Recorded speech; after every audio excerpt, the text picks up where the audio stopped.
नमस्कार, मैं doctor Nami Chand, assistant professor government law college Pali. पिछले वीडियो में हमने देखा था सेक्शन आईपीसी का 301। आज के इस वीडियो में हम देखेंगे आईपीसी सेक्शन 302, हत्या के लिए दंड। हत्या की परिभाषा हमने सेक्शन 300 में पढ़ी थी, जिसके लिए पनिशमेंट 302 में। 302 इस प्रकार है, हत्या के लिए दंड। जो कोई हत्या करेगा वह मृत्यु या आजीवन कारावास से दंडित किया जाएगा और जुर्माने से भी दंडनीय होगा। जो कोई हत्या करेगा वह मृत्यु या आजीवन कारावास। यहाँ या शब्द बहुत इम्पोर्टेंट है।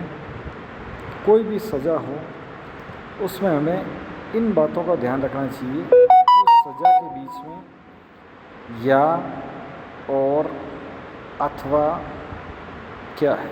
तो यहाँ पर या तो मृत्युदंड से दंडित किया जा सकता है या आजीवन कारावास से दंडित किया जा सकता है। किया जाएगा, क्या शब्द है? किया जाएगा और जुर्माने से, अर्थात दंड उसके साथ ही जुर्माना भी होगा। यहाँ पर अथवा नहीं है, यहाँ पर और जुर्माना, तो जुर्माना भी लगाएगा। उसके बाद में नेक्स्ट सेक्शन है 303।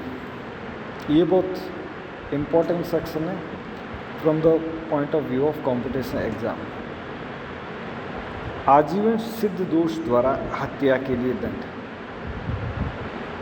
कोई भी व्यक्ति है जो आजीवन, जिस व्यक्ति को आजीवन कारावास की सज़ा हो चुकी है और आजीवन कारावास की सज़ा के दौरान वह हत्या करता है किसी व्यक्ति की, तो उसे कितना दंड दिया जाएगा? इस प्रकार ये धारा है वो जेल कर्मियों पर हमले से संबंधित है या जेल के अंदर होने वाले अपराध से संबंधित है। जो कोई आजीवन कारावास के दंडादेश के अधीन होते हुए, अतः उसको आजीवन कारावास का दंडादेश दिया जा चुका है और वह जेल में है, हत्या करेगा, वह मृत्युदंड से दंडित किया जाएगा। इस प्रकार जिसको आजीवन कारावास हुई है, वह जेल में है, वह वहाँ पर किसी की हत्या कर देता है, तो वहाँ एकमात्र सज़ा है। वह सज़ा क्या है? वह मृत्युदंड से दंडित किया जाएगा। यहाँ इस एकमात्र सज़ा के कारण ही एक केस डिसाइड हुआ था 1983 में केस डिसाइड हुआ था, जिसका नाम था मिट्टू सिंह या मिट्ठू वर्सेस राज्य। इस केस में सेक्शन 303 की कॉन्स्टिट्यूशनल वैलिडिटी के बारे में बात उठेगी कि क्या वास्तव में यह धारा सेक्शन 303 संवैधानिक है या नहीं है, क्योंकि यहाँ पर एकमात्र दंड दिया हुआ है और वह दंड है मृत्युदंड से दंडित किया जाएगा। इस प्रकार अगर किसी भी व्यक्ति की पूरी ट्रायल चले, जो व्यक्ति आजीवन कारावास है और हत्या कर देता है, उसकी पूरी तरह से ट्रायल चली।